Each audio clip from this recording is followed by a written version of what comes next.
Aku tak kisah Antoine Semenyo pergi ke Manchester City. Apa benda ni weh? Salam sejahtera sahabat-sahabat peminat bola sepak sekalian. Sebagaimana yang korang tahu, dalam beberapa hari lagi transfer window bulan Januari akan dibuka. Dan memang klub-klub semua nak memperkuatkan skuad masing-masing untuk menghabiskan baki musim ini dengan kedudukan yang terbaik. Transfer yang paling panas dibincangkan sekarang tak lain tak bukan masa depan pemain Bournemouth Antoine Semenyo. Release clause sebanyak 65 juta yang aktif di awal bulan depan hingga 10 Januari. Ramai yang meroyan lah bila berita keluar yang Semenyo nak masuk Manchester tiruan. Tapi dalam video ini aku nak bagi 3 sebab kenapa Manchester United tak perlu bazir duit beli Semenyo.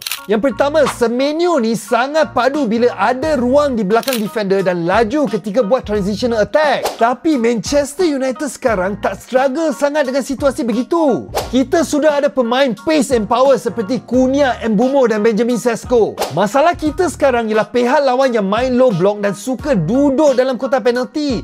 Tak banyak ruang untuk mengatur serangan. Dalam situasi ini, United perlukan pemain yang kreatif di ruang sempit dan pandai buat link up. Untuk abang, Semenyo ni lebih kepada pemain fizikal daripada jenis teknikal kreatif. Seterusnya, ada sumber berkongsi bahawa Semenyo jika kita berjaya beli tidak akan digunakan sebagai left wing back kat Manchester United. Kemungkinan dia akan ambil tempat sebagai striker. Dan itu tak masuk akal bro, kerana Manchester United telah membelanjakan banyak duit untuk beli Benjamin Sesko. Ya, aku tahu kita kaya gila, 65 juta tu sap-sap sway bro. Tapi duit itu patut digunakan ke kawasan yang lebih penting, midfield. Fans yang tak tahu tengok bola pun boleh perasan kawasan tengah kita sering berlubang dan itulah masalah paling besar. Lebih-lebih lagi sekarang Bruno Fernandes dah injured dan kita dah tambah satu lagi freedom fighter guys. Dan last sekali, apa persamaan Matthias Cunha, Bryan Mbeumo dan juga Benjamin Sesko? Mereka reject klub besar yang lain kerana nak main untuk lencana ni di dada.